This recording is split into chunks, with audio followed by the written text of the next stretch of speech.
Hello, AB Calculus students.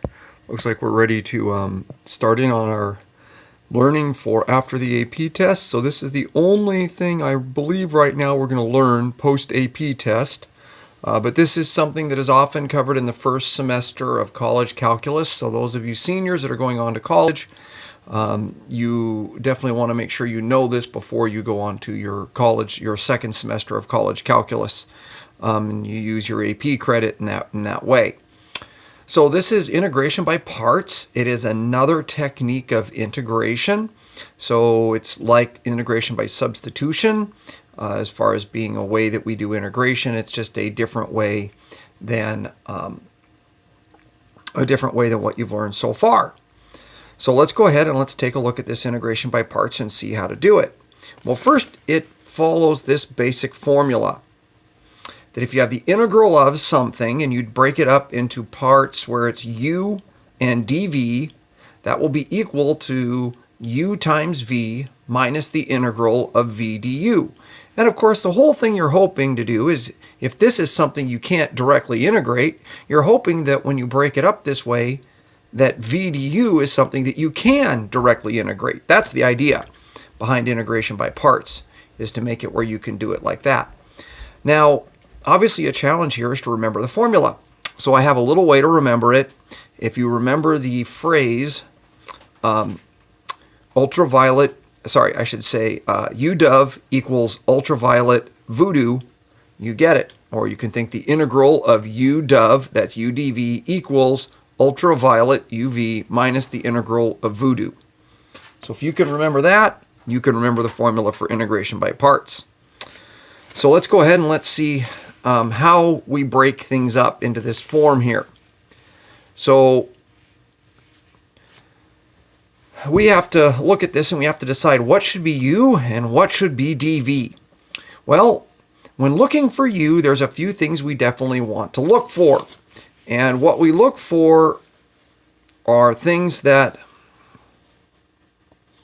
fall in the category of what we call lipet. L-I-P-E-T. And we kind of look for them in that order. This isn't a guaranteed way of doing it, but it's usually a good guideline. So L, we think of a math type of expression that starts with L, and you can probably guess it's going to be logarithm. So what we're looking for u, our first choice is if we have any logarithms, we usually let them be u. And our first choice for the dv is the inverse of the logarithm. It is an exponential. So if we see an exponential, we like to let that be the dv. The reason is because if we look here, notice what happens. Whatever we pick for u, when we go here, it's going to be differentiated. Well, a logarithm differentiates very nicely. The logarithm goes away. So the derivative of natural log of x is 1 over x. So that's why we oftentimes like to pick a logarithm. Notice what happens to the dv. The dv gets integrated to become v. Exponentials are nice because the integral of e to the x is just e to the x. So it doesn't get any more complicated. The next choice for I is inverse trig. And sure enough, for dv, it's the inverse of that. It's a trigonometric function. The reason why we like an inverse trig function is when we go ahead here and we differentiate the inverse trig disappears. So we get something usually with an x squared in it. And the reason why we like this for trigonometric for dv is when we integrate the dv, integrate a trig function, you just get another trig function. It doesn't get any more complicated. For p, we've got polynomial. Polynomials are not a bad choice for you either, because when we take the derivative of a polynomial, it gets simpler. Doesn't always get real simple, but like for instance, if I have a cubic function, I take the derivative, it becomes a squared function. And if I continue with that process, eventually I'll get down to a linear or a constant, and it becomes much nicer. A choice that sometimes works there for the dv is just the dx, just letting that differential be your dv, because then what you can do is then you integrate that, you just get an x. Now we're getting into the things that we really don't like to pick but might work. So we have an exponential here. Don't like to pick the exponential, but it might work. And then finally, trigonometric function. kind of our last choice for u. Usually we like things that get simpler when we take a derivative. Exponential and trigonometric don't get any simpler, so those are kind of our last choices. And usually we don't like to pick polynomials for dv because when we integrate, their power goes up, and we don't normally like that. So let's look at how we're going to use this. So here's an example. Here's number 3. So we see we have the function. We're going to integrate 3t e to the 2t dt. So notice this doesn't work for u substitution, because if I let u be 2t, my derivative would just be 2 dt, and I have a 3t here, so I can't use u substitution. So this is a classic example where it's going to be integrable by integration by parts. So once again, we have to break this up into the u and the dv. So looking here, what we see is that our choices for u, we have no logarithms, we have no inverse trig, but we do have a polynomial. That's the 3t. That's a very simple monomial. So that 3t is likely what we're going to want to have be our u.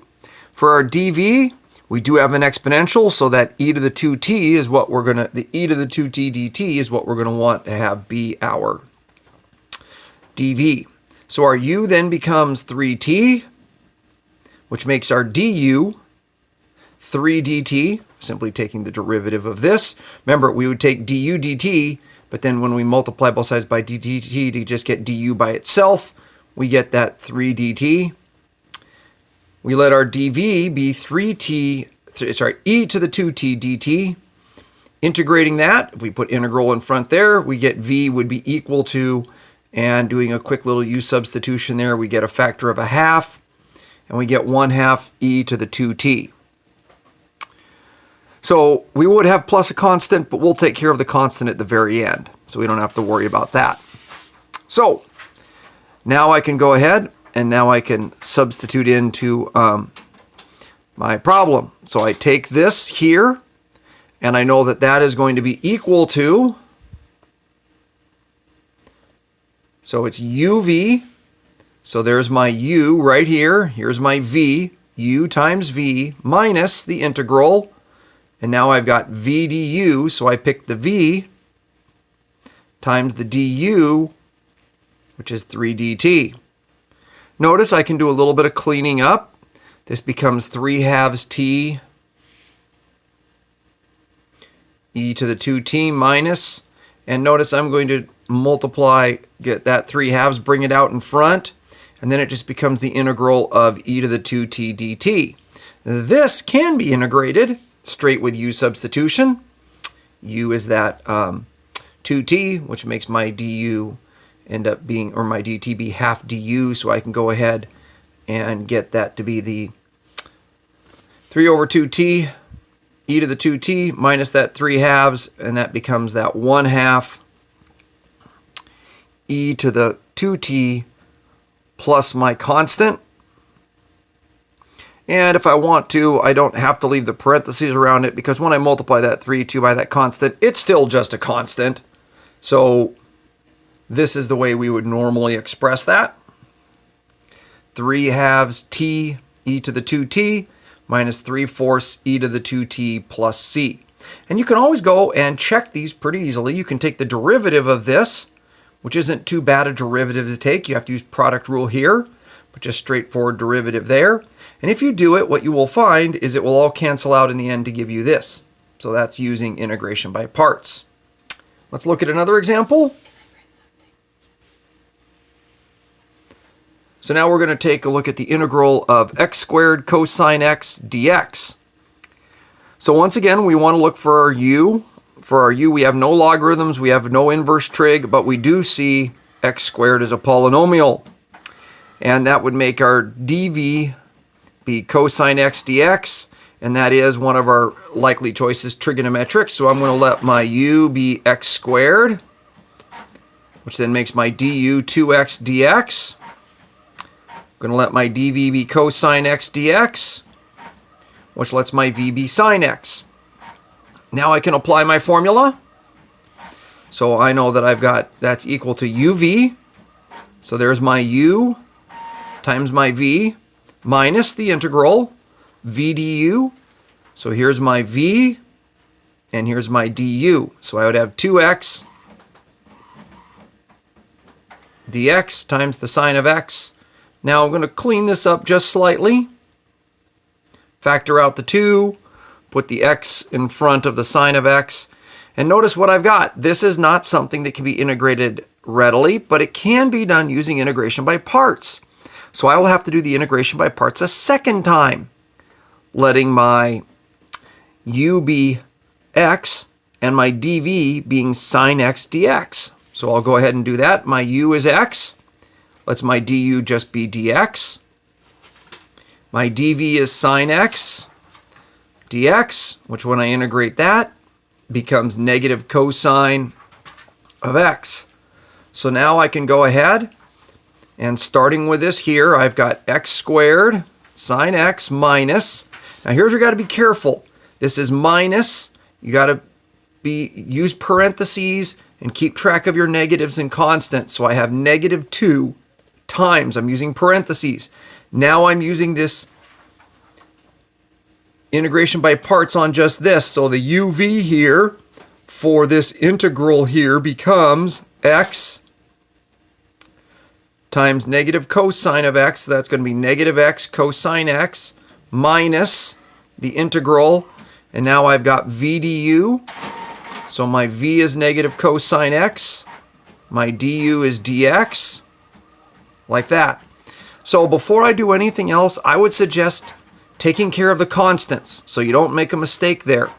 So go ahead, write that there, distribute this in. So this is going to become plus 2x cosine x.